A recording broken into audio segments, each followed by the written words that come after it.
Serangan perlawanan Palestina menimbulkan banyak korban jiwa pada pasukan pendudukan Israel.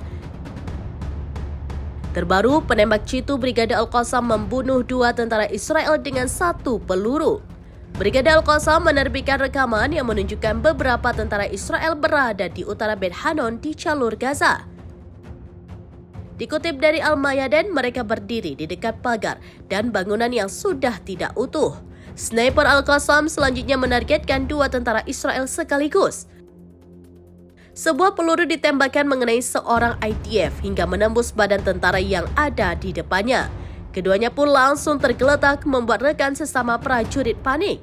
Setelahnya, Mujahidin Brigade Al-Qassam melepaskan tembakan lagi mengenai seorang tentara Israel lagi.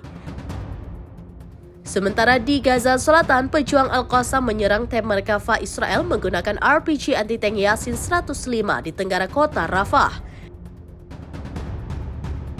Di lingkungan yang sama, pejuang Palestina membunuh 2 tentara Israel.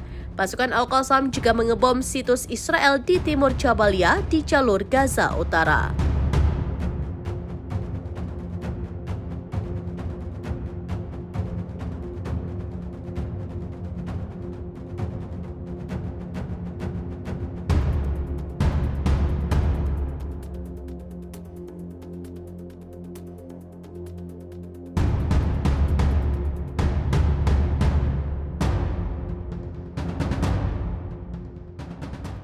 Download Tribun X sekarang, menghadirkan lokal menjadi Indonesia.